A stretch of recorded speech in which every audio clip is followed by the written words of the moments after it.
All right, well, that's finally working, sort of. How's it going, everybody? Storm Chaser Eli Roberts, live on location in Williamsport, PA, on the Susquehanna River, just on the north side of the Arch Street Bridge. I should say the west side of the Arch Street Bridge, and the Susquehanna River is all but one or two little spots completely froze over as far as the eye can see, several miles upriver. I am sitting in Susquehanna State Park, which is right along the river. It's also right where the Hiawatha Riverboat launches. This is some of the deeper water through this whole area. But on up, it gets a little shallower, a little rockier. I can see, although it's going to be impossible for you to see it. I can see upriver, and there's quite a few large chunks jammed up, sticking up, whether it's on tree stumps, logs, rocks. There's a bunch of rocks in the river. And then as you get closer to the bridge, in fact, let's pan over. You'll actually see here in a second. I need to adjust some stuff here, but let's, that's going to be through the trees. That's the Arch Street Bridge here in Williamsport. And as you look under the bridge, you might be able to make it out on screen. There's some open spots under the bridge, but other than that, the river is completely froze over here. Some spots, there's been some ice flowing, but it's just froze over. There's no real ice jam, at least in this spot. On up the river, that's a different story there. And again, you're not going to be able to see it just because of how it is. There's a lot of ice, and it looks like there's larger chunks that are kind of jammed up on rocks and on debris. So we're going to sit here and we're going to watch and see if some of the open areas downriver between the Arch Street Bridge and the Maynard Street Bridge, if some of that open area helps to destabilize some of this ice and move it along. We've had 47-degree temperatures, and it's been quite warm here today. It got up into the 40s yesterday. It's 47 right now, and a lot of that warmer temperatures is going to help to break up, at least thin some of this ice, melt it, and get it flowing again. In order to really get some big breakups, we're going to need some heavier rain and some flow changes in the river to really destabilize a ton of ice.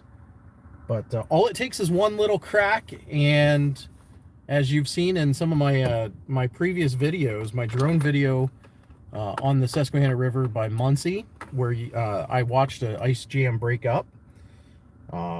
All it takes is one or two little cracks, and those cracks grow and expand, and everything starts to move under the weight of the water. So we're sitting here. We're going to have a good old watch party and stare at, well, the ice covering the river. Yay. All right, let's see here. We've got Storm Chaser Justin Selig in the chat. What's up?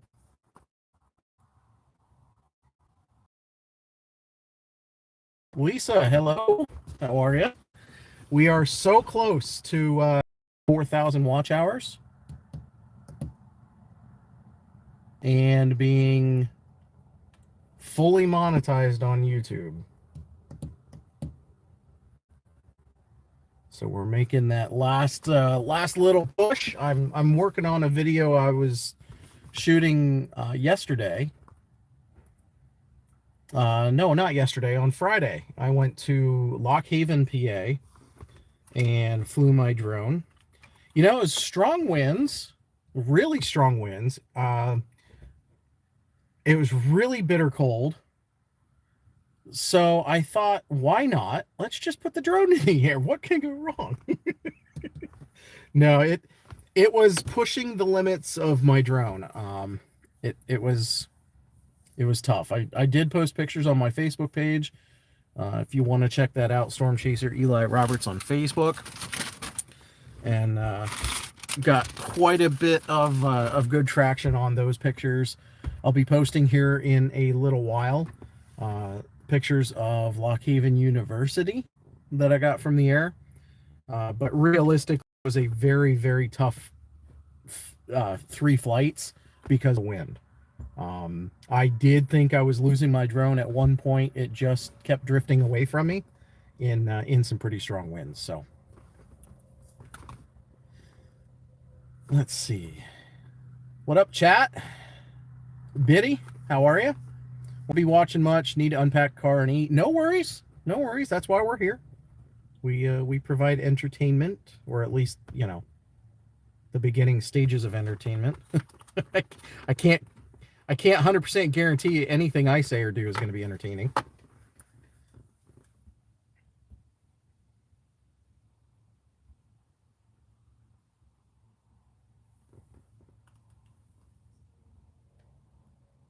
Oh, you were sharing a Facebook for me. Oh, thanks. Did I enjoy the last ice breakup?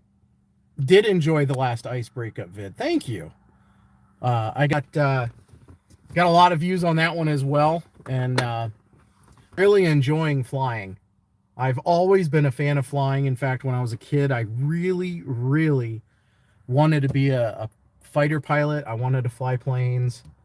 That was my big thing when I was really little. I also wanted to be a meteorologist. I wanted to be a weatherman.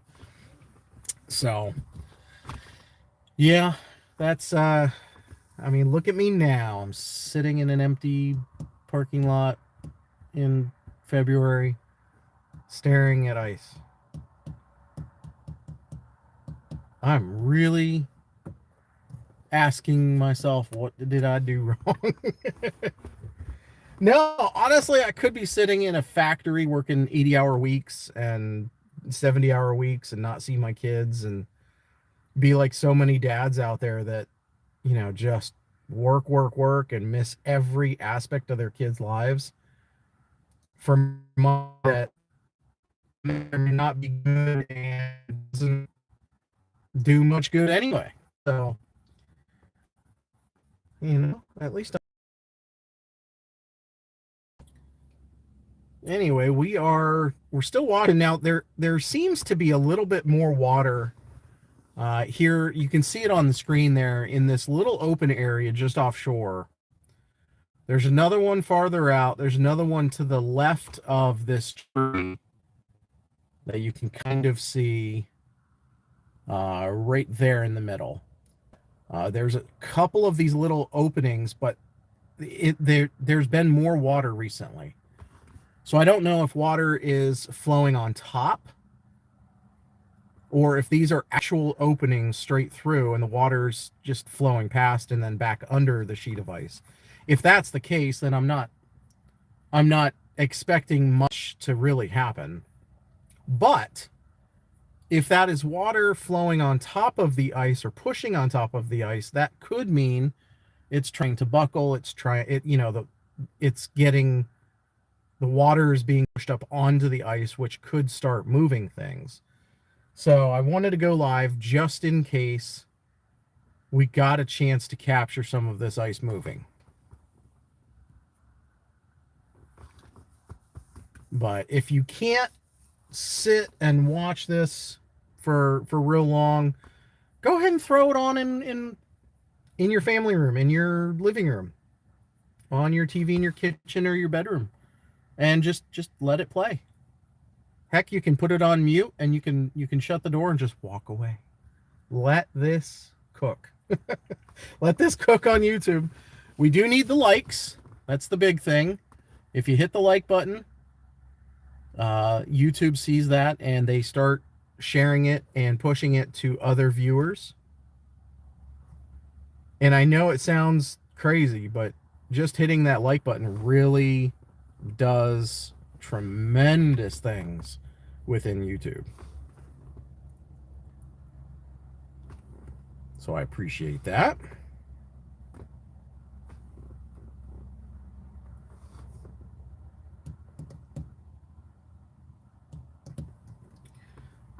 I would be sitting right next to the ice, but it geeks me out down on the boat ramp when it angles down quite a bit. You know, and one brake issue or something goes wrong and I roll out onto the edge of the ice there, there's no coming back. You know, you're gonna hit the thin ice and you're gonna fall right through. So I'm not looking to become a boat or even a temporary boat.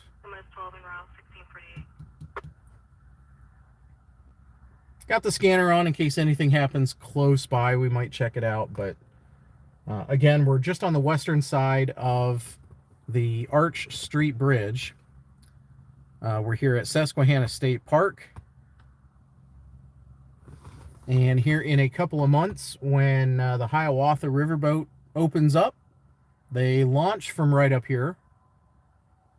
Just to my left, or just to my right, they launch from a really, really pretty dock area. And they do riverboat cruises, bands, live bands on the riverboat. They do dinners.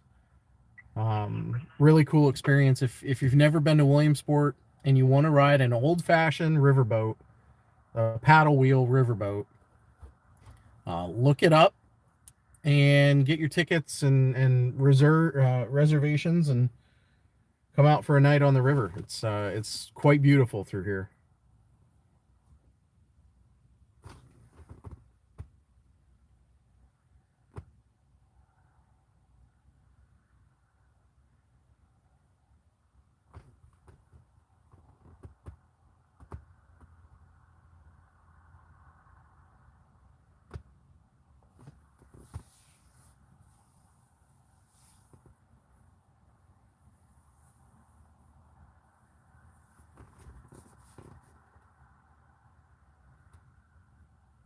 Control station 17.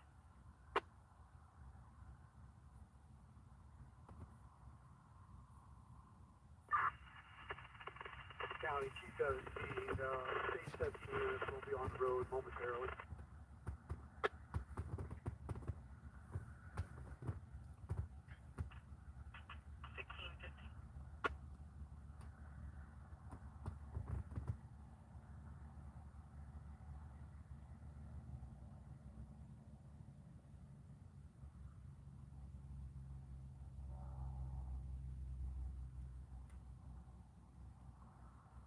County Rescue 17 responding. Responding 1651.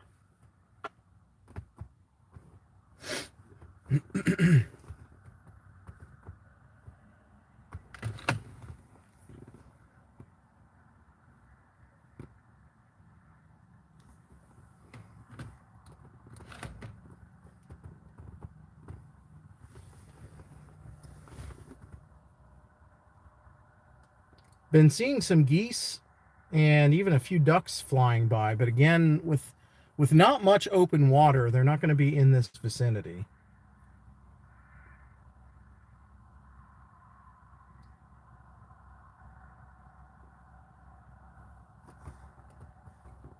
Now, just to my left, to my east, Lycoming Creek discharges into the Susquehanna River. And that's right where the edge of the ice essentially starts. The ice kind of starts right there where the Lycoming Creek comes in. And then it's iced up all the way, I would say almost all the way to at least Linden. If not, you know, further toward Jersey Shore.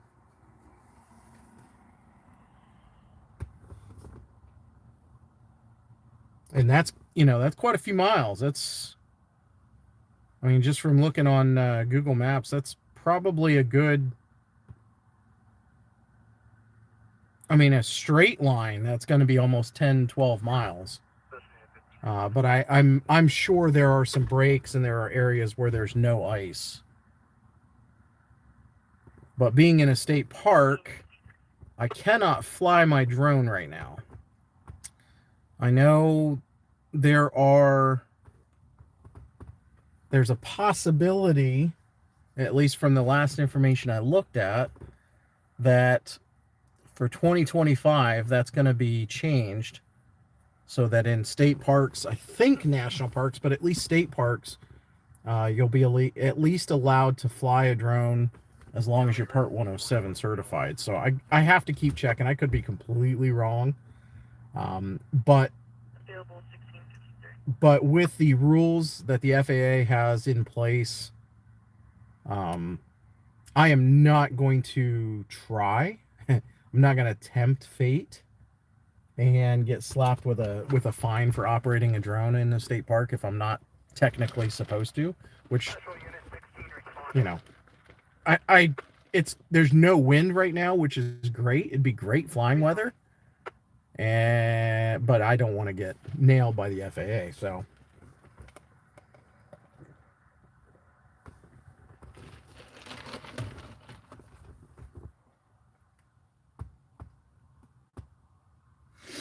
excuse me.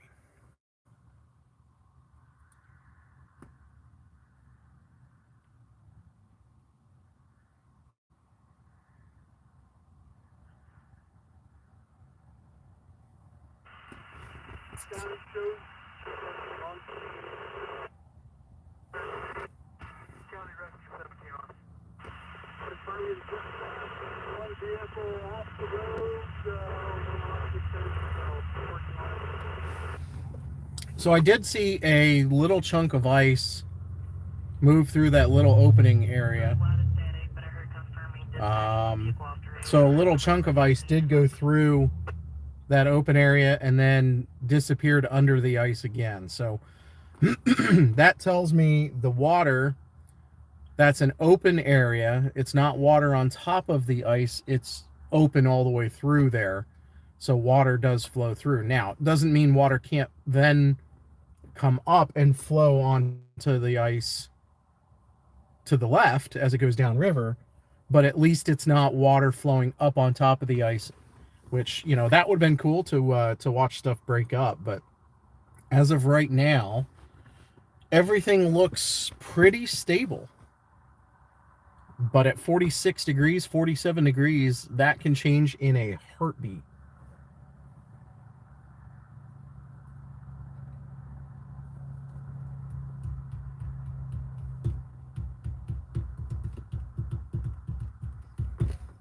Black pickup truck just pulled into the parking lot, the boat ramp parking lot here. They're getting a bunch of fishing rods out, and it looks like they're going down under the bridge where there's some openings. So even a few people, we got that itch, you know. Anybody else fish? And and let us know what fishing you love. I can fish anywhere for just about anything. So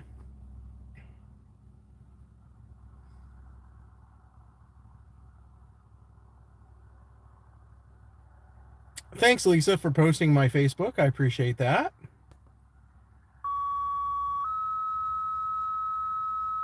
John Johnson, how are you, sir? MS 39 special call, Tribbitville, 204 Main Street for a fall victim.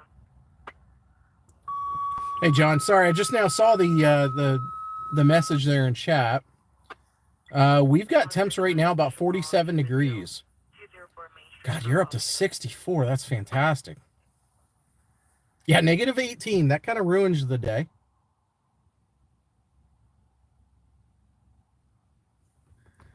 But yeah, 47. This is much warmer than it's been for a long time. Which is why we're here. We're watching a lot of ice. We've had a lot of ice on area creeks and streams. Still an ice jam up in Picture Rocks.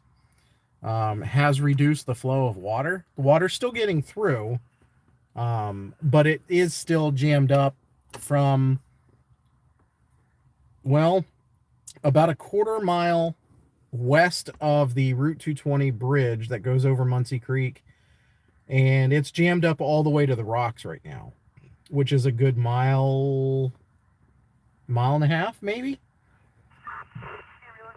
of jammed up ice. So as soon as stuff starts to move and release, we're going to see a lot of ice moving down streams and creeks all through north central PA, northeastern PA, getting into the river systems and then clogging up the river systems. So it's not over, and we're going to have another few weeks. I expect, especially in the river systems, where we're going to have ice jams. We're going to have big chunks of ice, logs, and with all the creeks and streams with ice jams, there's so many logs and trees that are going to be brought into the river systems, and you're going to see a lot of stuff floating down rivers. It's just how it is. It's essentially the garbage disposal system of the creeks and streams, and you get storms through the summer and the fall, and then in the winter when everything does, you get all the ice and water and snow, and you get melting, and it just cleans all the creeks and streams out, dumps it into the rivers, and then the rivers take everything to big lakes or the oceans.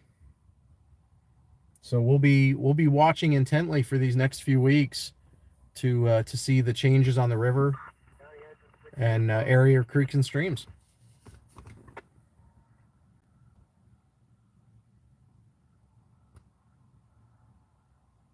I was just at Watsontown boat ramp in my boat fishing water, temperature 35. Awesome. Did you get anything? I guess that's the next question, I should say, Nick. I passed there Friday. I went past the grocery store right next to the bridge over the river. Drove across the river bridge, and it was open. There was no ice anywhere except for right next to the road. What is that? White Deer Creek had a bunch of ice in it, but nothing like a few years ago. I've got a couple of videos that I have in the videos tab once we're done here, or if you're watching on a device, if you're watching on your TV and you want to look on your iPad or on your phone or another tablet, you can do that. It's the videos tab in my YouTube. And you just go to the search and type in ice jam. You're going to see all the different videos I've got pertaining to ice jams. And there's two different ones showing one day it was just completely jammed up. It was crazy. Came back the next day, was there for a few hours, and then all of a sudden the thing let loose right in front of me. It was fantastic. And documented the thing, got it all on camera, and I think I had one hand holding one camera, my other hand holding another camera, like right next to my chest, because I couldn't at the time push my arm out because of my shoulder injury. So I had hands holding everything, and then another camera on a tripod. So it was.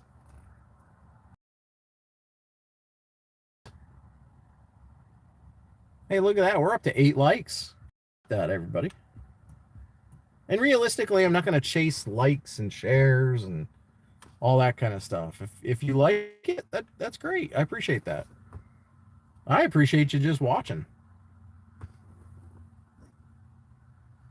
The answer was no. I mean, it's cold water. It's hard to, I've never ice fished. And I have nothing against ice fishing, but you're not going to see me out on water like this or ice like this. I am not going anywhere near a moving body of water with ice on it to do fishing.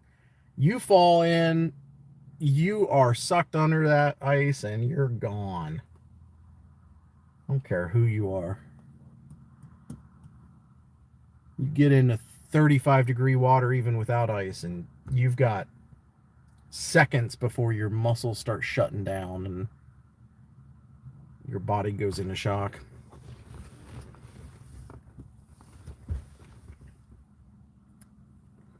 So again, not really, I wish I could show you a big, huge ice jam or huge ice flows. I've got work this next week, and I do plan on coming out after work each day And as we keep going later on into spring, we're going to get light later and later in the day, which is fantastic. Even, I think it was yesterday or on Friday, we still had light in the sky at 6:30. Isn't that an awesome feeling? And then, was it 10 days, 12 days? We're going to be swinging, or what is it, springing forward with the clocks, which I don't mind.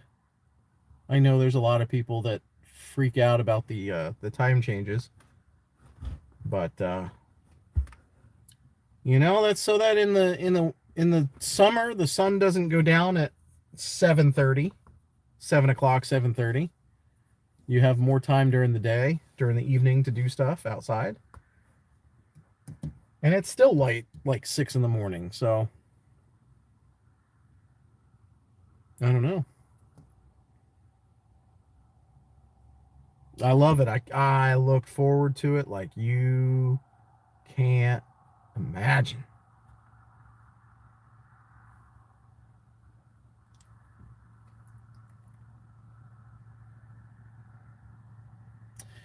So I would pull down to the next boat launch where the Hiawatha actually goes into the water.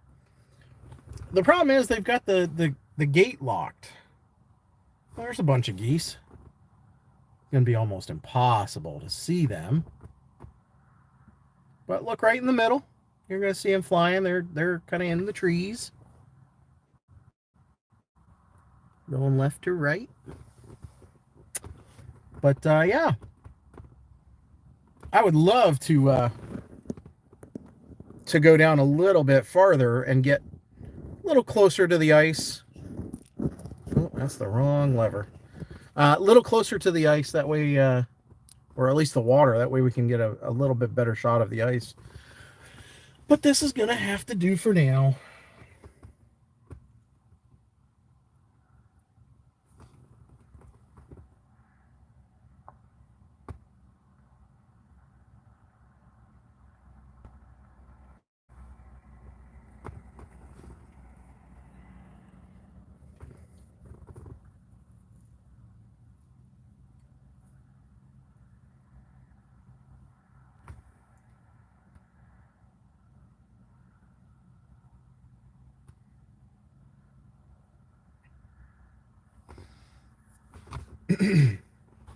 Yeah, Biddy, I really can't wait. I am so excited for the sun to be up and there still to be light by 7:30.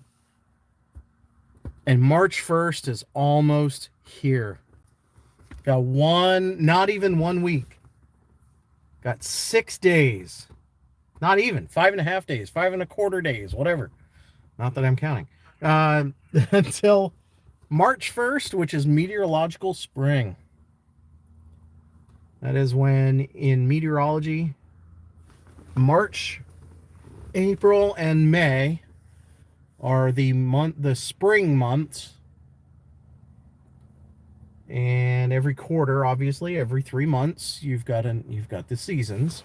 So it makes it super easy to keep track of everything. Another vehicle pulling in here. They are not doing what I am doing.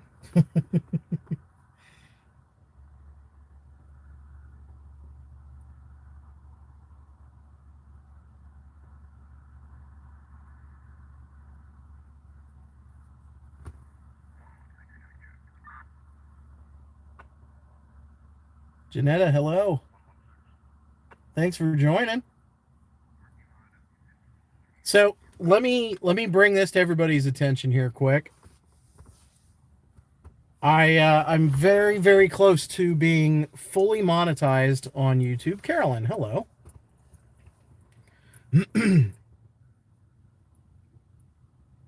He's gonna stop right there, isn't he? Yep. Oh, okay, he's gonna go. I was like, oh, thanks, dude. Very, very close to being fully monetized on YouTube. We're just kind of in that last little push of something specific called watch time on YouTube. and having you watch a video or 2 or 3 all the way through is tremendous. It really is amazing. And we're almost there, and that will open up a lot. But right now I have opened up on these not only the lives, but in videos now, where you can do a super chat, you can do a donation, you can do anything like that. And I've never once, even on Facebook, I don't like pushing for that, because you know what, I pay for all my own stuff. But if you feel so inclined to do something, YouTube gives you a way of doing it. And I finally hit that that magical barrier inside the YouTuber thingy. Oh, let's see here. Where are we at? We're at Williamsport. We're on the western side of the Arch Street Bridge, Susquehanna State Park, right where the Hiawatha goes in the river. Excuse me. And we're taking a look at the ice coverage on the river. And with the warm temperatures and the sunshine today, it is melting. There are lots of areas where there's water through. Expecting ice to shift and break up and move. And we're here to try to capture that, if it's that, which would be really cool on camera. And I wanted to bring everybody along for that. John, I need, I think it's 55 hours yet. You need to hit 4,000 hours of watch time. Excuse me. And I'm almost there. And you need to do that within 365 days in order to reach what a small percentage of actual YouTube channels ever get. And a bunch of the Storm Chaser friends that I have, they've reached it. So I'm behind because for years I never focused on it. I didn't care. I mean, I cared, but I didn't care about that. You know what I mean? So I missed. I've had a YouTube channel. I've had this channel for, I think, the last 18 years, 17 years. It's been on YouTube. I started this channel not long after YouTube started, but I didn't put any time in it. You know, I didn't post anything to it. Here and there, every now and then I'd post something on it, but I wasn't a YouTube storm chaser. I didn't see that value, and I regret it now. But I'm pushing now. And we're almost there. And it's a lot of you watching that has made that possible.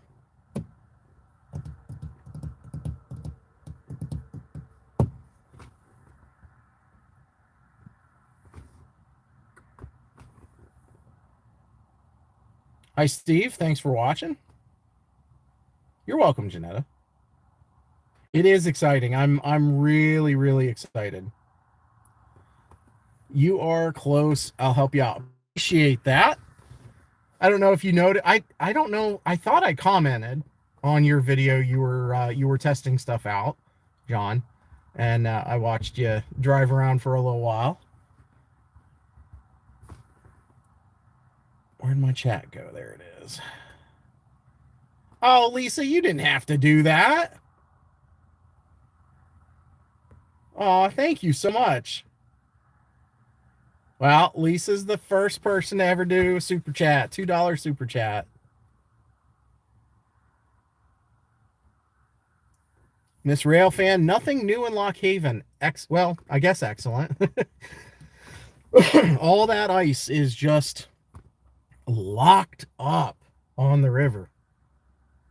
And once it gets down to the dam, I know there's no ice hanging over the dam because it, breaks off in the water and then, scoots down the river from there. But that ice starts from the dam and it goes up past Lock Haven University, up past the soccer fields.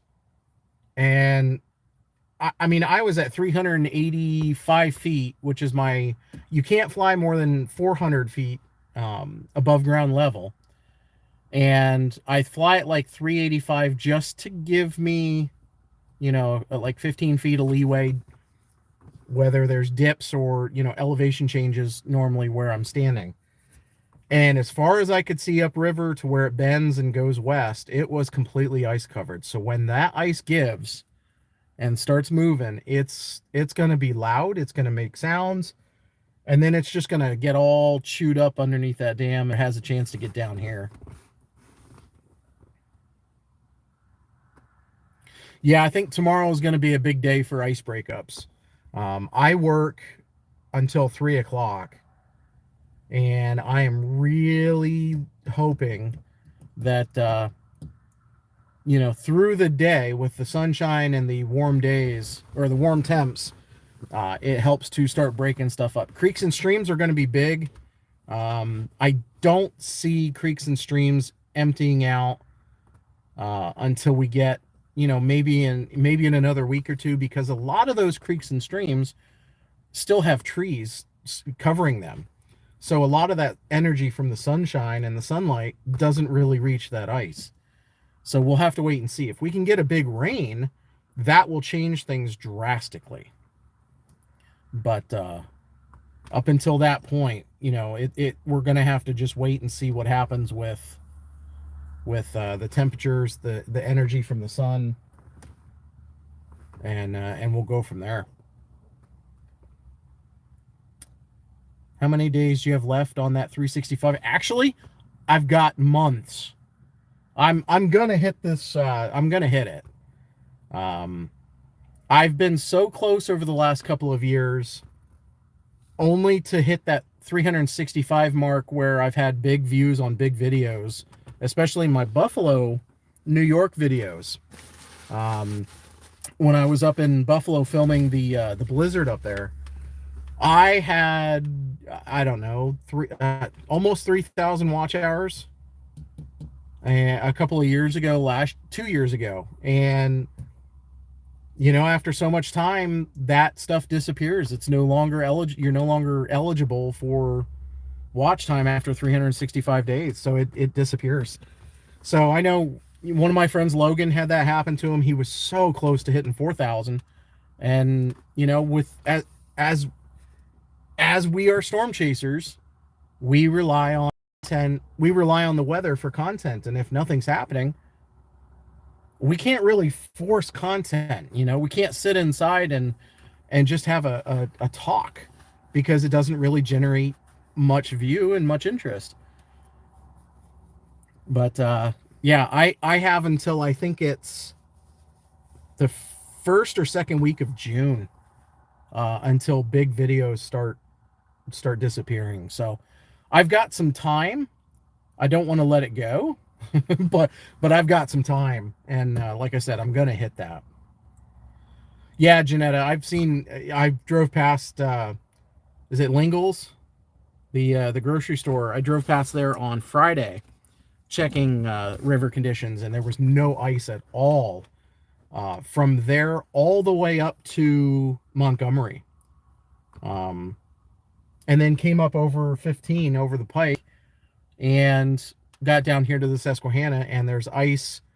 There is ice near just up from the dam in Williamsport, goes up to the Maynard Street Bridge, and then there's a open area between Maynard and Arch Street Bridge that you know, goes for a little bit, but then it freezes again here at the Arch Street Bridge and just below, and it goes almost all the way to Jersey Shore. I mean, there's a lot of ice. I don't know how thick it is, but there's a lot of ice covering the river.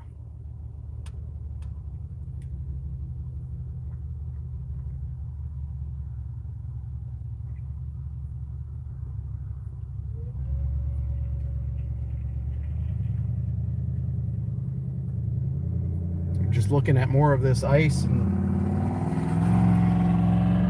get on it, hammer down. There's a stop sign up there. Don't be silly. Oh, goodness.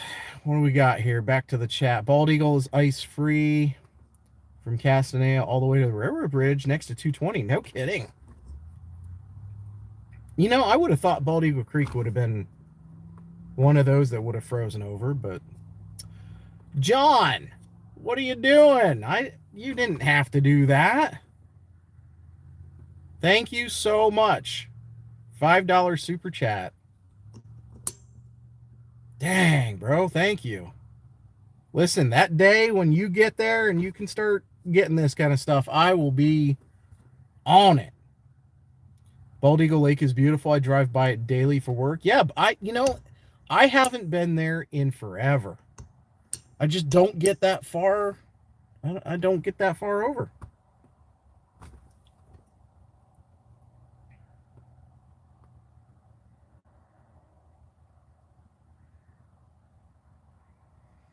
So John, I'm gonna say this.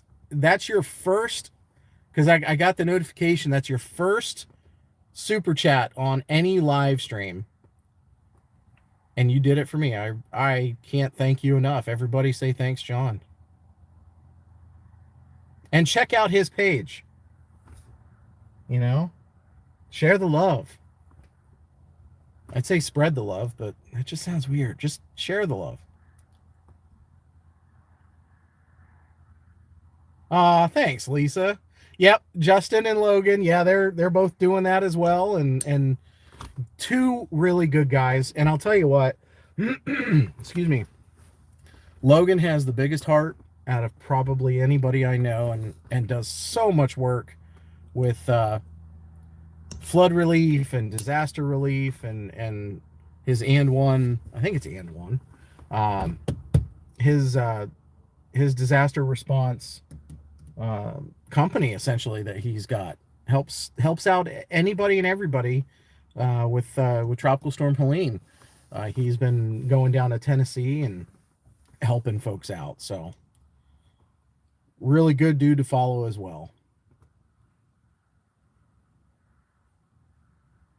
Oh, you guys, Missy says, or Miss Rail Fan says, my fiance and I did the whole west branch of the Susquehanna River, live near Bald Eagle. Today, fiance and I walked the Bald Eagle Valley rail trail from Castanea to the 220 bridge. You know, with it being warmer, I'm sure it was not as hard of a nice little walk. And I say little, I know that's not a little walk, but you know, good job. Beach Creek is feet from me. Oh boy. Janetta, you did a $5 as well. Thank you so much. Holy smokes, folks. Really, really appreciate that. I mean, you know, that's going to help to go to a coffee, or more responsibly, that goes to gas. You know, this ice is thinning out. Just the few hours I've been here today, this opening here in front, it doesn't look like much, but had I been able to do like a 6-hour time lapse, if you see, it's going to be hard, but you see the opening right there in the middle of the camera. In front of that, between us and that big opening, it's not that big, but the bigger opening, there's a little opening now. And that is widening out. It's getting a little bit more open. So the ice is definitely melting, and it looks as if it's trying to do something, trying to, you know, it might just be melting and going away on its own, but yeah, everybody, thank you so much. I really appreciate that.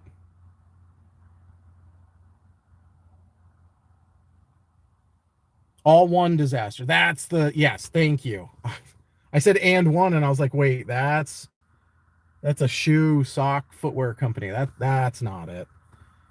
But yeah, all one disaster response. Logan, great dude. Check out his information here at some point as well. Windy near 22 bridge over Bald Eagle, 220. Yep. Might have to drive up 120 tomorrow and get ice photos. See how it is near Kettle Creek.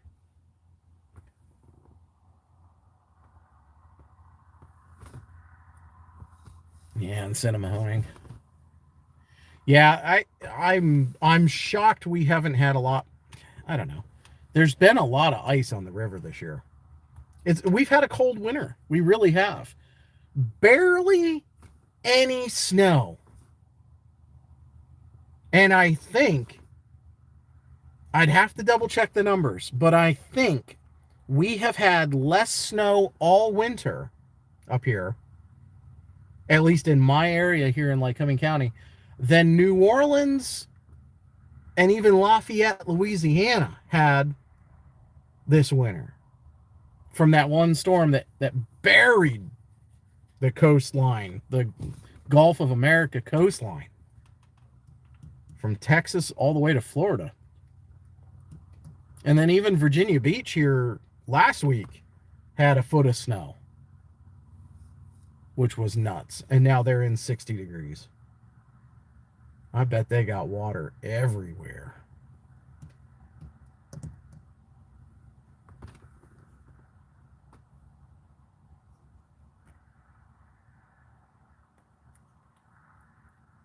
Yeah, coldest winter in a while. And it you know, climatologically speaking, we do get cold winters. You know, typically that happens. And obviously in the 1800s that was different because what was it?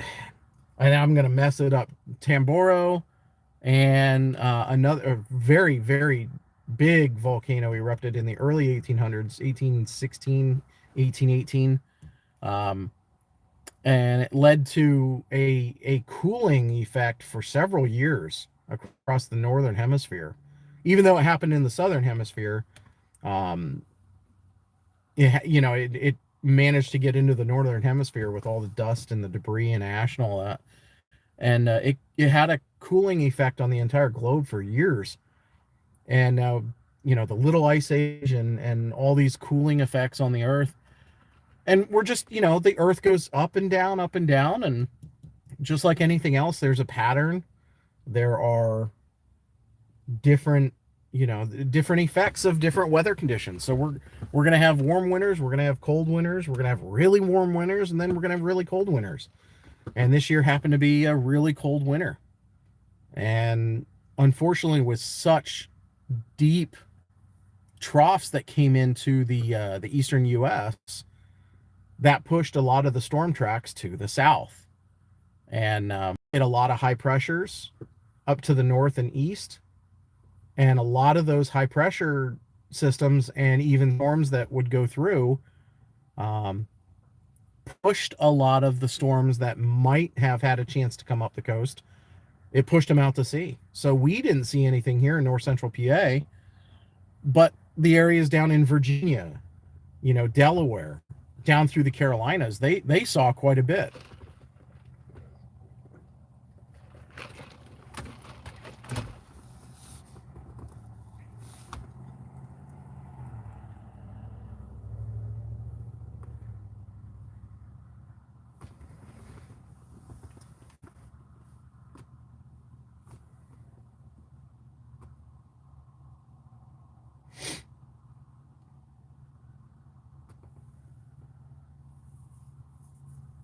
Oh yeah, Texas. I mean, they've been getting hit as well. It's been interesting to see Texas, even portions of Arizona and New Mexico, down into the single digits just a couple of weeks ago, during a really big cold snap. Even there in the Southwest and into Texas and Oklahoma and all that, and now, most of Texas and Oklahoma, they're seeing warm ups, or at least Texas. And in some areas, they're getting, 70, almost 80 degrees. Which, oh my gosh, wouldn't that feel great?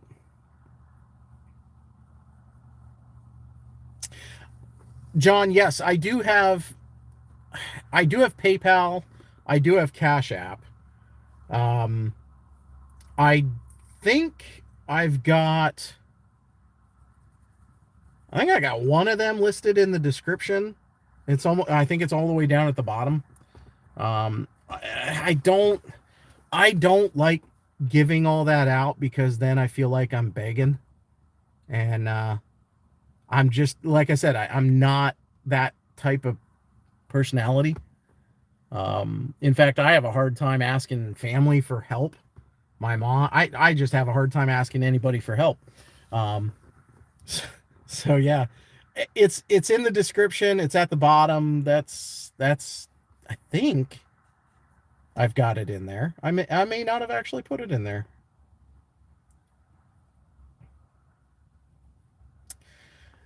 I hope, Miss Railfan, you're talking about the temperature and preventing ticks. Gosh, I hope. It has been, you know, this area has just been so hard. And ticks are moving. You know, obviously they're spreading throughout the eastern U.S. and south and up into Canada, where they never had them before. I mean, they've had ticks. Ticks have always been around, but the really bad ticks that carry Lyme's disease and a bunch of these other really horrible diseases, they're just spreading so much. And without these cold winters, and to be honest, fires. You know, a couple of 100 years ago, fires used to burn. We didn't put them out. You know, obviously we didn't have the infrastructure and the ability to put fires out years ago. 100, 200 years ago, especially, you know, there were no firefighting crews and forced fire crews and all that. And you kind of let stuff burn, and it burns out, and it burns up all the dead trees and sticks and underbrush, and it would go through and wipe out bugs and this and that and this and that, which, you know, that's just part of nature. And we don't allow for fires to burn anymore, and it just allows these pockets of insects and ticks and all this other stuff to just completely flourish in areas that it never had before. So hopefully it's cold enough to do that. But realistically, I mean, we would need 5, 10 below for, you know, a week or two at a time for it to really freeze down underneath the soil and the leaves and the underbrush, and really get into some of that to really kill off some of the tick population. I hope it really hammered it, though. I really do. Those suckers. That's why chickens are so valuable. Chickens eat ticks. Chickens and what's that one animal? The possum? The opossum? They are nature's garbage disposal as far as a rodent or an animal. They will eat ticks like crazy. I gotta get chickens. Yeah, Lisa, you can go ahead and post Logan and Justin's YouTube channels, links to their channels. That'd be great. I know they've both helped me out tremendously with a lot of stuff. So, you know, any way we can all help each other, you know, just like what you're doing. You're helping me, you're helping them with their channels when we do lives. That's awesome. So yes, go right ahead. Janetta, you had a robin in your front yard last week. That's awesome. Same way, hate asking for help. Yeah, I mean, you know, when I was a little kid, you know, you grow up through school, you grow up on, you see it on, at least then you saw it on TV and in TV shows, you know, for men at least, be a man, you know, put on your big boy pants and do it yourself, and you don't need to ask for help, all that kind of stuff. And you get it in your mind where you don't need anybody's help. You can self-sufficient and do it yourself. But every now and then, you just got to break down and ask for help. Thank you for coming to my TED Talk. Who is Ted, by the way? Was there a person named Ted that developed the TED Talk? I'm guessing it was Ted. I didn't see it, but I'd rather help you out in those apps rather than YouTube. I know they get their fair share of the profits, and they do. Realistically, they do. I don't know what the percentage breakdown is. You know, any of the apps like Facebook and YouTube and Instagram and all of those other websites and apps and stuff like that you can send people money. Those services, you know, they take out their own little simple share of it, and they try to get their hands, just like the government, they try to get their hands on everything. Yeah, thanks for asking, Lisa. I know some people don't want others, you know, links for other people's stuff shared, but I am all for it. Absolutely all for it.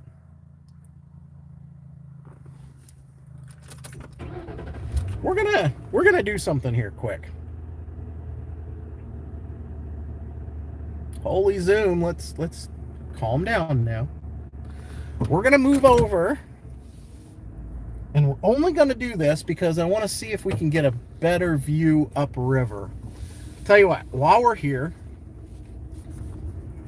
let's do something that freaks me out. There's the ice. There's a nice little view of the river here.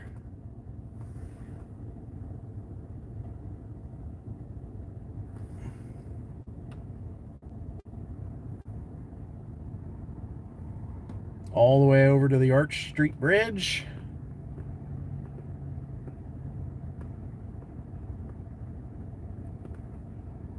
And you can see the water level is I don't want to say it's down a long way, but it's down a little bit for here right in front of us. But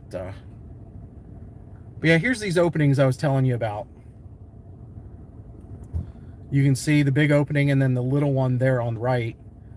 Just a little bit of water open. Not terribly, you know, not a lot.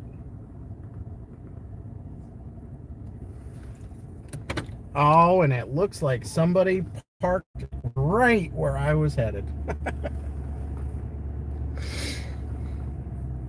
So maybe we won't be working our way over there after all.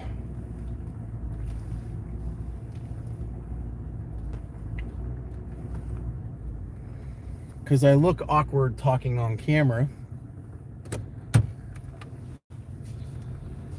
So we'll just back up to the same spot I was at. How about that? I'd love to park right here.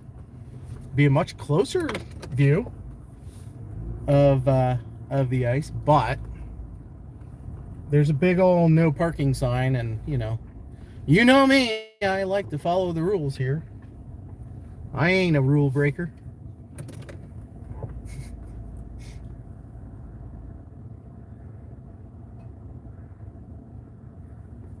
Back it on out here just a little bit. We'll leave that tree in there. Give a little bit of spatial, is it spatial recognition? Contrast.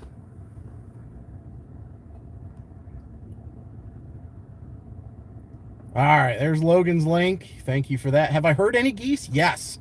On my way here earlier today, I saw 2 red-tailed hawks. Friday, I saw a bald eagle up near Picture Rocks. But today, I've seen a bunch of geese flying over. Not super high, not like they're coming in from the south, but I have seen some geese. I haven't seen any eagles down here. I haven't seen any hawks, but I've seen some ducks. Good, and there's Justin's link. Thank you so much. Thanks, Lisa. I appreciate that. Oh my gosh, last May, yeah. Yeah, the river has, it's really, there's not a lot of, I don't know, maybe a lot of people do realize how beautiful this area is and how the river is, but it really is. Now, it's depends on where you're at and where you go, but this river is really got some beautiful sections. And, you know, it's one of the top 5 oldest rivers in the entire world.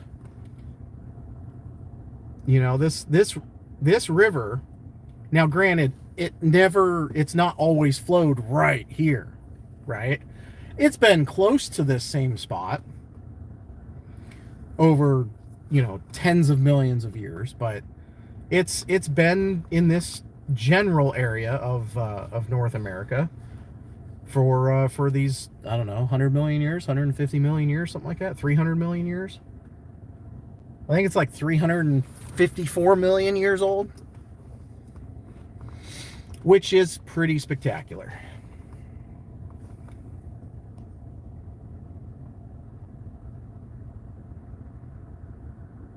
Thanks, Lisa, for everything you do. I really appreciate it. Sharing all my stuff, sharing to the other guys. It's great.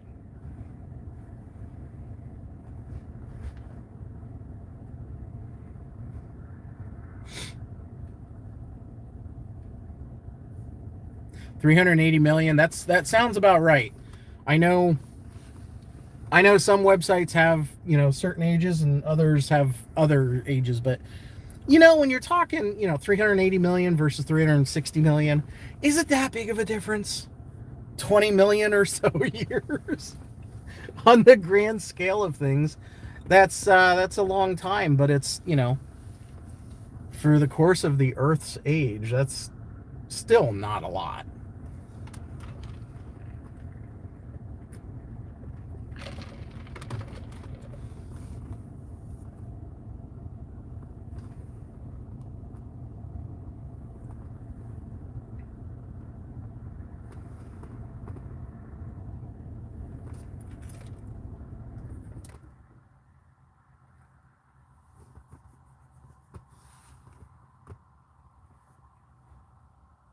Yeah, the West Branch, that starts, I was in the town last year or 2 years ago when I worked for the state.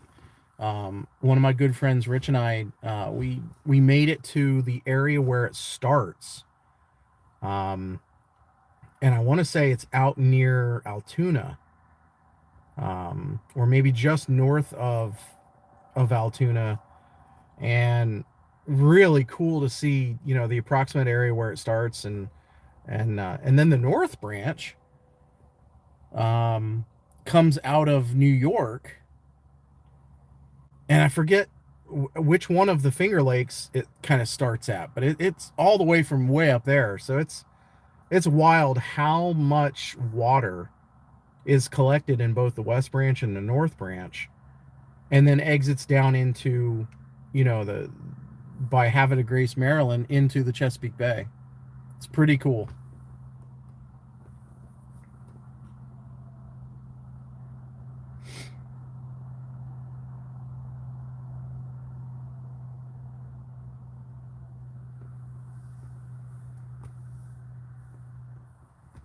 North of Ebensburg, yes. Oswego Lake, yeah, okay. Oh, it's not a Finger Lake, okay. I just kind of assumed all the lakes up there were Finger Lakes, because it's a neat arcing pattern of all those long, slender lakes, because of the way the ice shelf retreated and just drug itself, you know, back up north and scoured out the landscape and all that. It kind of made a big old knob with these lakes all like fingers coming off the end of it, and it's a really cool geological feature to look at.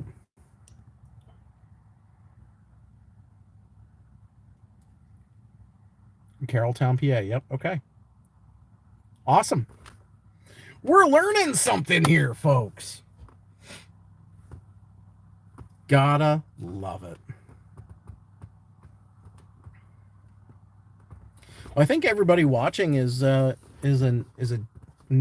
everyday watcher, or at least you guys are all already subscribed. If you haven't subscribed yet, go ahead and hit that subscribe button.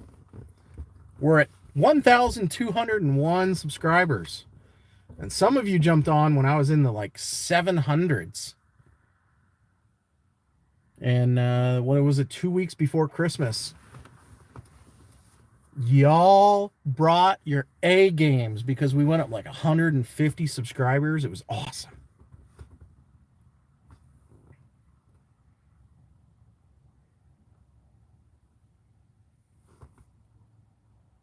Oh, Conowingo. I would love, you know, I have been through there again when I worked for the state.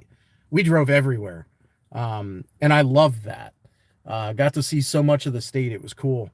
Conowingo Dam area is supposed to be, and I've never gone down there for the eagles, is supposed to be phenomenal for eagle viewing and watching them fishing and pulling up big, huge fish out of the water.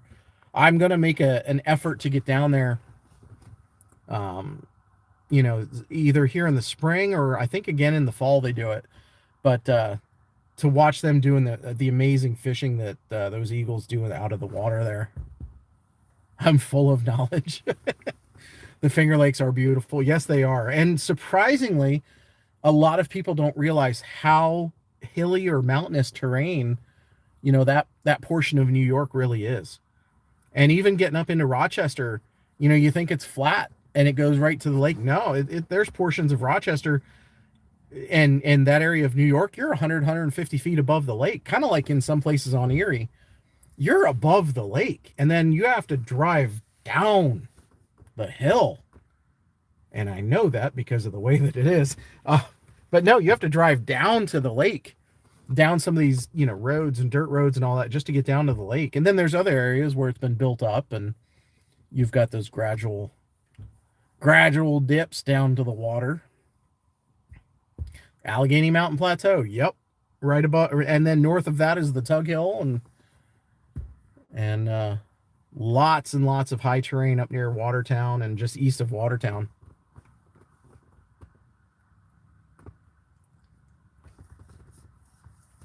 Biddy, you were in Tunkhannock, yeah. Yeah, that's a cool area too. I for the first time ever got a chance to go. Oh, the last 2 years have been a blur for me because of my shoulder injury and not being allowed to work and all that. Which finally, after, what's it been, almost 2 years since I destroyed my shoulder, it's feeling not 100%, but it's like 95%. I can do stuff without any kind of high pain, which is really nice. It's been so long since I've been able to just breathe without having pain in my shoulder. But we went to the Horseshoe Curve. It's not too far from Altoona, I believe. But anyway, we did a back road, and my friend was taking me on a road that we were needing to work on, and we got there and drove through this tunnel, and boom, there's the Horseshoe Curve. It was really cool to see. Got to see a train, one or two trains go around that. And it's just unbelievable. If you've never been to Horseshoe Curve, get there.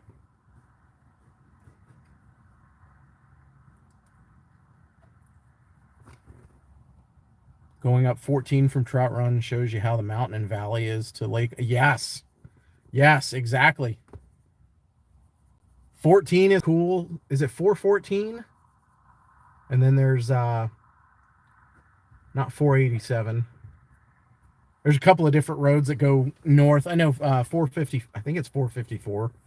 But there's a couple of those roads that 2-lane country road, and it just kind of like this view right here, where it's mountain, and then there's a cut right in the middle, and that's where you're driving. You're driving right through the cuts, and it's just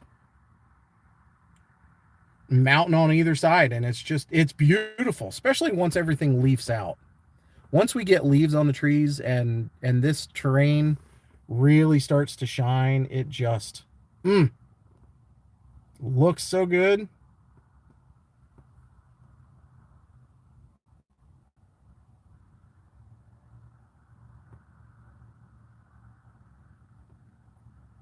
We're starting to get a little dark.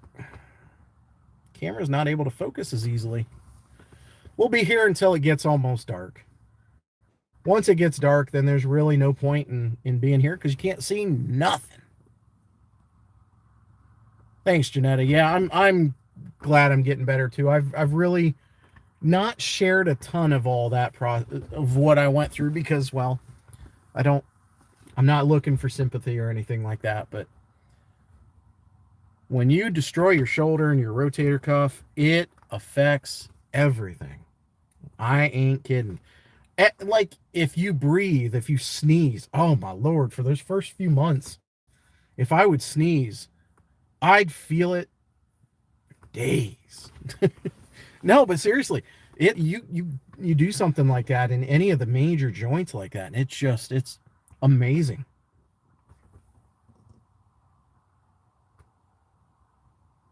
Oh, 14 is your road all the way. Yeah.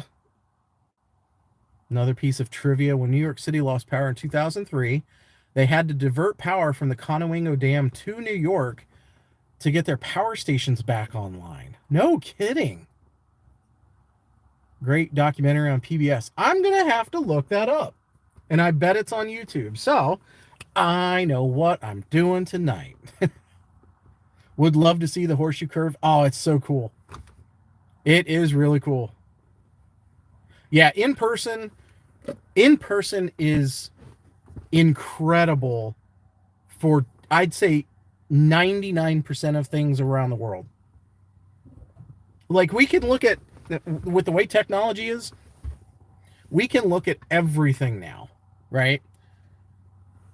But it just, you miss that sense of relationship to the location when you can't sit there and see it with your own eyes. Road trip, I'll be the tour guide. Yes! But yeah, it's amazing. I mean, not even just Horseshoe Curve, but Johnstown, PA.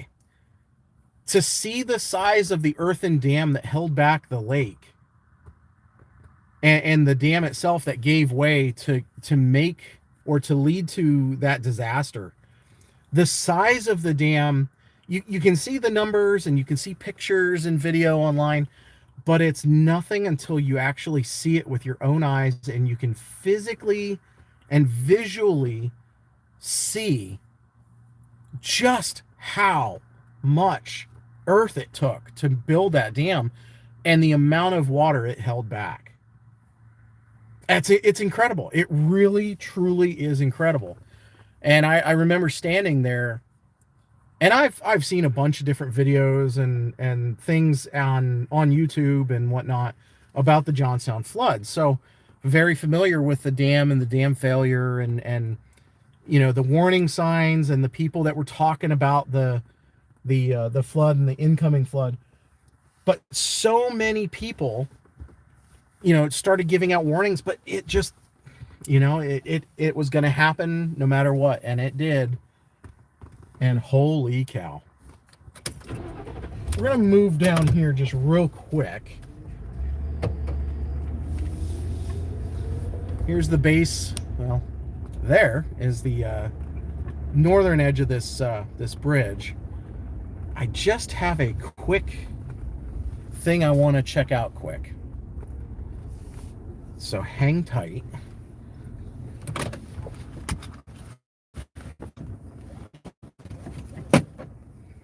I want to go look at something. I'll be right back.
Okay.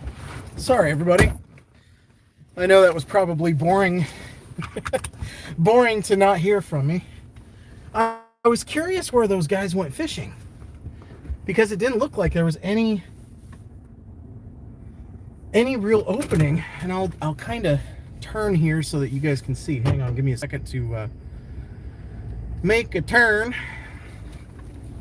But I was curious. I really wanted to know, did they get open water to fish?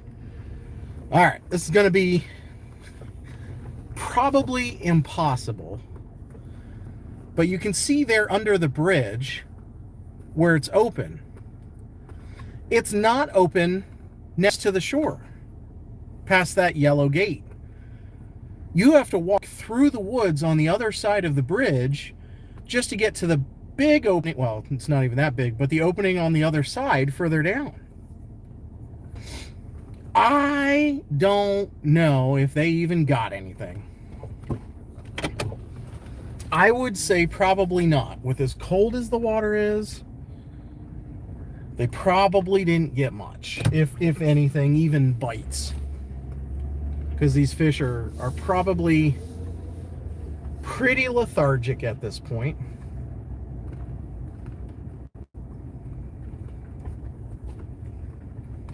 And because of the time, I think we're just going to sit here for a little bit.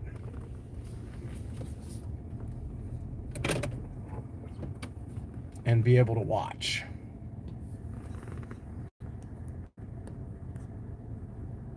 So a little different view maybe.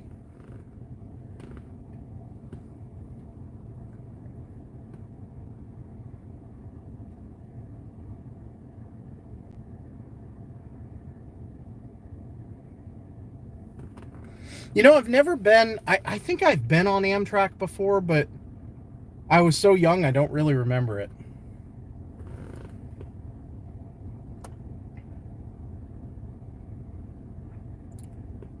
Photography page, Missy G's photography. Yes, I'll have to check that out.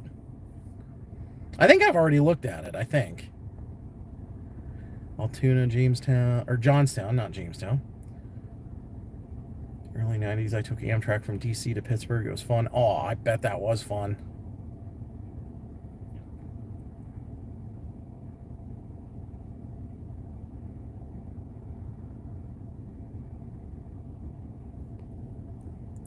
Yeah, I'm sure there's people fishing on at Bald Eagle State Park. Again, if it's moving, I can't do it. Even if it's 2 feet thick, I don't know. I see people do it all the time, even up in Minnesota and stuff, on moving water, on some moving water. They'll drive vehicles and stuff, and I can't believe it geeks me out. It's got me.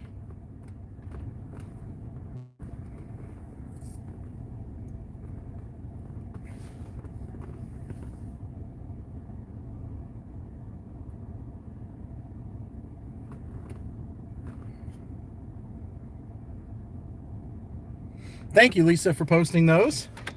I'm sure Justin and Logan will love that.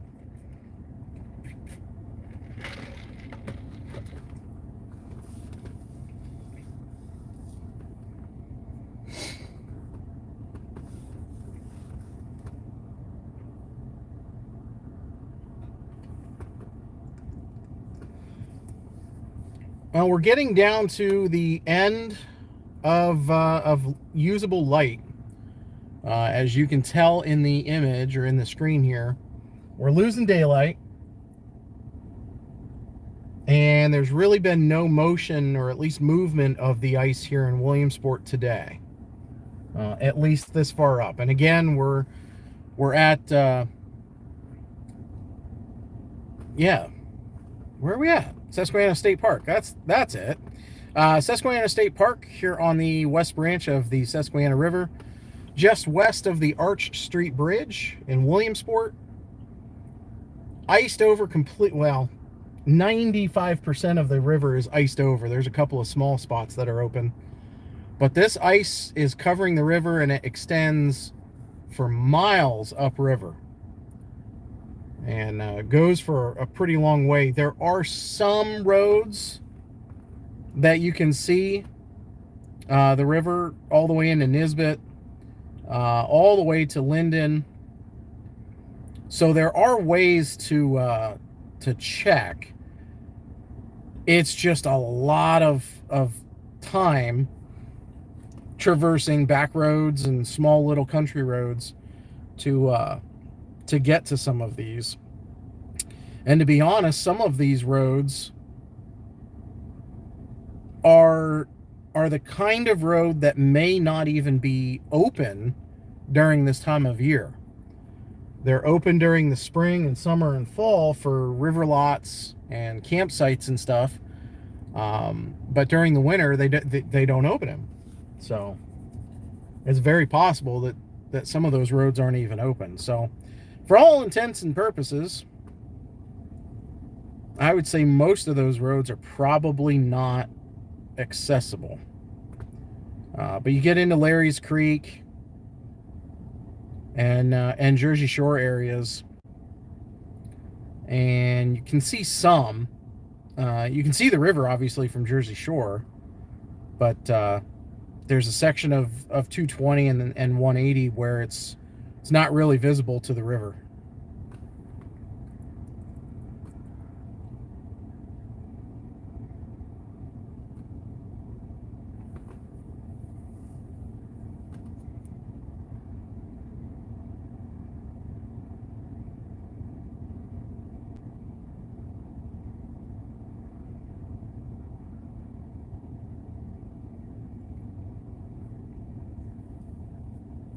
Oh yeah, Pine Creek. I noticed Pine Creek's literally completely frozen over, and there's a lot of big chunks in there too.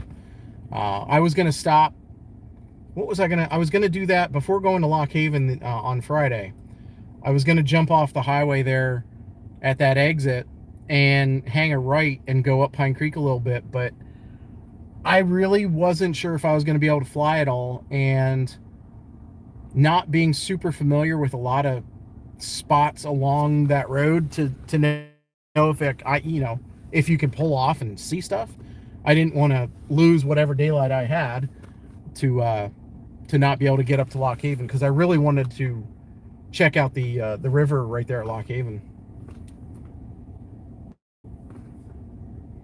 But I do want to check out Pine Creek, and Pine Creek on its own is gorgeous, especially as you go north and you get up into, is it Ralston and those areas. You get up into the McIntyre Wild area, and it's really a beautiful area.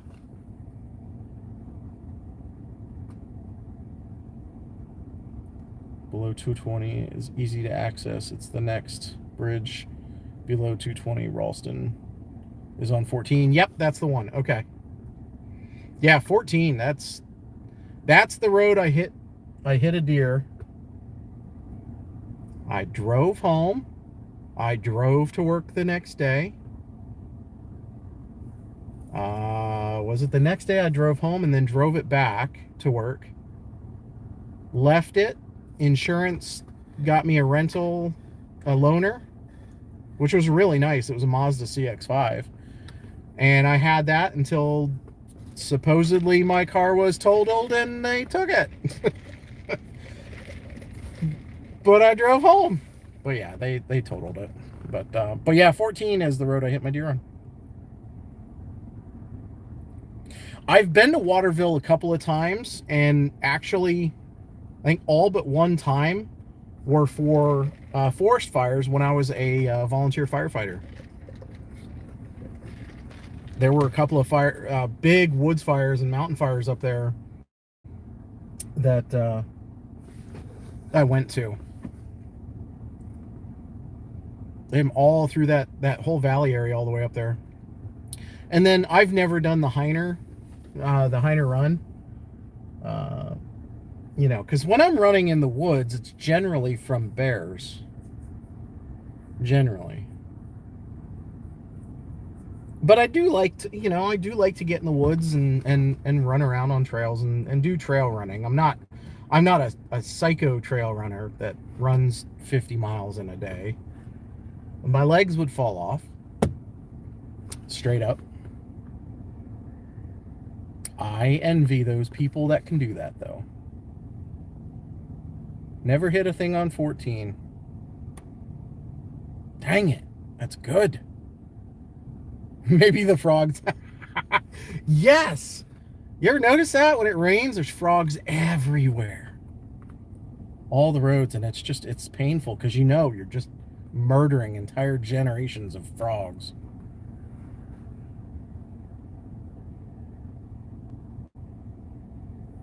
No, from Castanea to the plane crash.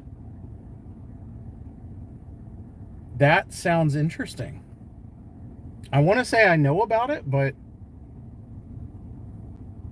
maybe not.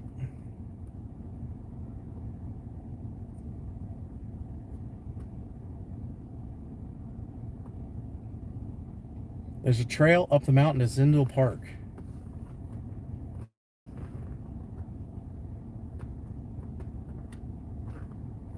Reservoir Road.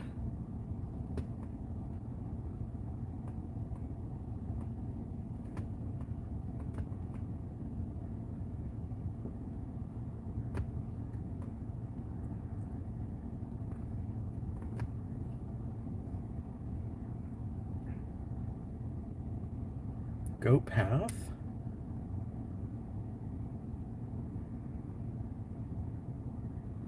All right, that's McElhattan. Okay, I know where you're talking about. I will have to check that out. I've never been up there. Keller Reservoir. McElhattan Creek. I'm going to check that out.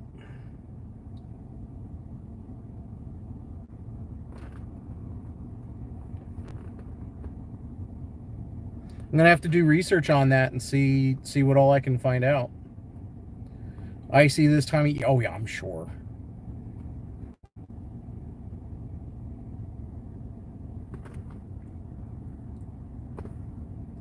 Well, folks, I'm sorry. I was hoping we would see a little bit of ice breaking up.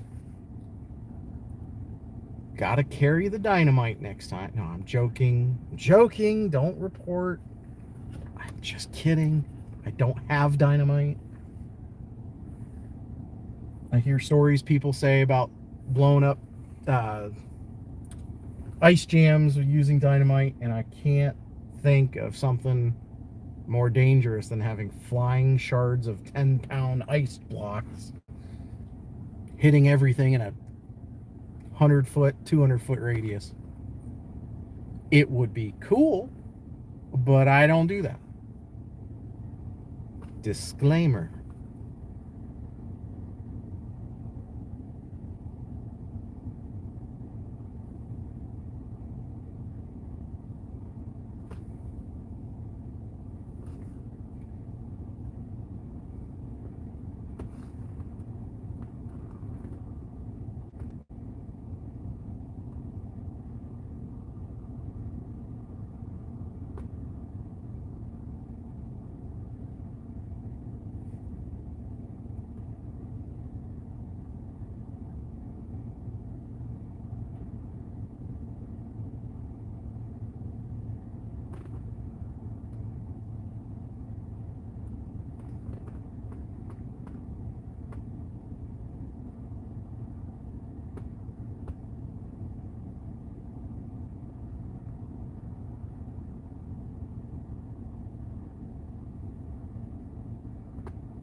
Well, the ice is strong, at least for now. It will buckle under its own weight one of these days.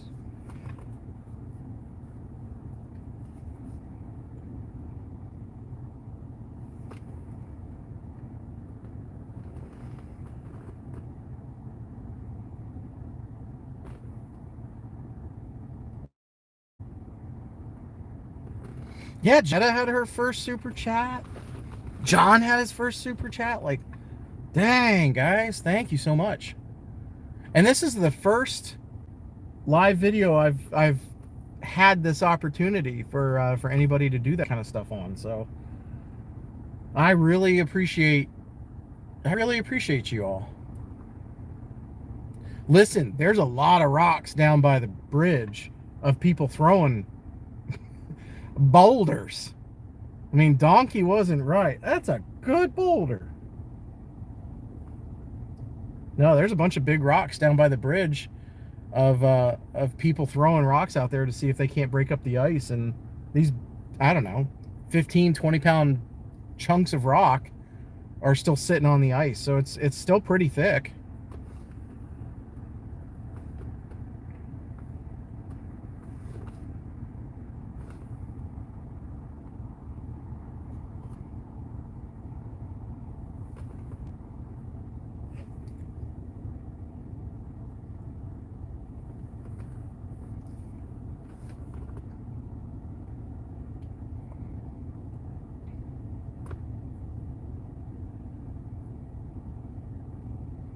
It is getting just too dark, folks.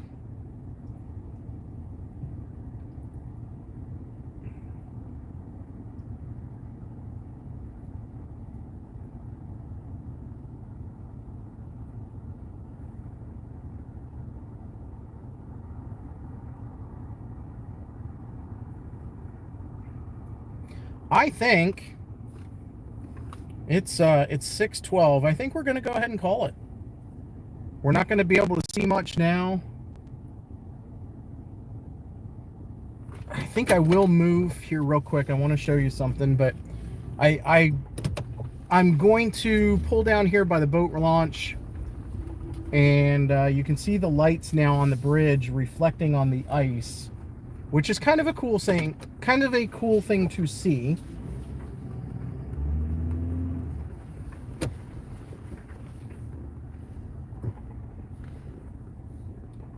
And just as like a nightscape type thing, it's kind of a nice thing to see.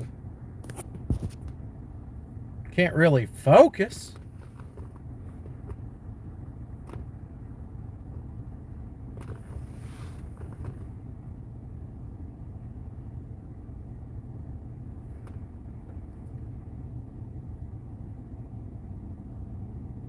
Nice little view here.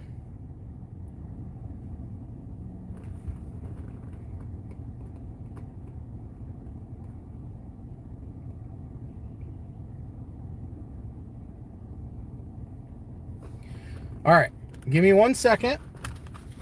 I'm going to try to get a picture of this. Be right back.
I didn't die.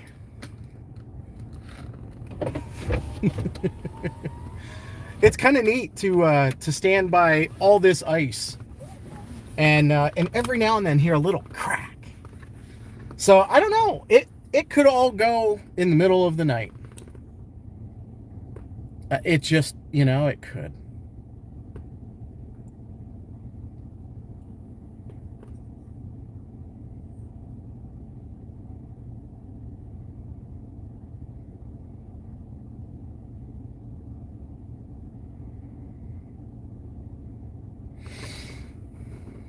Not bad. Those pictures actually, you know, I'm gonna play around with them, do a little post-processing later. But from a phone, that's not bad. I did the night mode, and it captured a lot of light. So what I'll do, I'll go through these. I took a, you know, I always take like 300. No, I always take like 10 or 12 pictures pretty much anywhere I go. I will post them on Facebook and probably Instagram as well. And you can check those out. Probably will post them tomorrow and have them ready for your viewing pleasure. So go ahead and check that out. Storm Chaser Eli Roberts on Facebook, Storm Chaser Eli Roberts on Instagram. I'm also on Twitter. Well, it's X, formerly known as Twitter. SC for Storm Chaser, and then Eli Roberts, because, you know, you can't have something that long on X as a handle, as a name. So yeah, I'll post those, at least one image of what I got tonight, and just kind of a cool view. Even if we didn't get to see any kind of an ice jam or ice breakup or anything like that, the lights on the bridge reflecting on the ice and diffusing into the ice gives a kind of a cool view. So I hope you enjoy it. Hope you enjoyed today's video and live. I'm going to try to stream a couple of times this week after work, and you know, I don't work Tuesday, but we'll be checking some stuff out and seeing if we can't find anywhere that ice jams are, and if they break up, or big sheets of ice like this, and if they break up as well. So I thank everybody. I thank everybody. And yeah, no, your company was great too, Janetta. Thank you so much. Again, thank you, Lisa, for having the first ever super chat on this channel. And then John and Janetta, I really appreciate all of you, and everybody that just watched. You don't have to donate anything. Like the video, put down a comment. If you're new, hit that subscribe button. I got a lot of cool content in the video tabs, the shorts tab, all different kinds of severe weather videos as well. So go ahead and check them out, and we'll be back again probably, I don't know, maybe tomorrow, depending on what's going on. But sometime this week, we'll be back. We will be doing more watches for ice jams and ice jam breakups, as we are now getting into that time of year where our very cold winter and all this ice has got to go somewhere. And they've already been dealing with some flooding yesterday and today down on the Susquehanna River, just north of Harrisburg, near Fort Hunter. I believe it's Kitchen Creek or Kettle Creek, comes into the Susquehanna River there on the eastern shore. They've been having issues with ice backing up, and water backing up into yards. So we might see some of that here. We might not. But I appreciate you for coming in, for clicking on that video, and hanging out with us. That way I don't feel so lonely. I'm so lonely. Nope, not gonna do that. Anyway, folks, it's getting too dark. We can't see nothing. So we're gonna go ahead and, as I crack my voice here, we're going to go ahead and get out. And I'm going to head home. You don't need to watch that. But I really appreciate everybody coming in and hanging out with us for a bit. Thank you again so much. If you haven't yet subscribed, go ahead and I hope you hit that button. Like the video, leave a comment, and I'll be back with another live video here soon. And keep your eyes open. I have a video I'm in the process of finalizing within the next day or two about my my drone flight over the frozen Susquehanna in Lock Haven, Pennsylvania. So until then, thank you very much. I appreciate you. Have a great day. If you have any questions, concerns, go ahead and put them down in the comments section, and I will do my very, very best to get back to you. I thank you so much. Have a great day.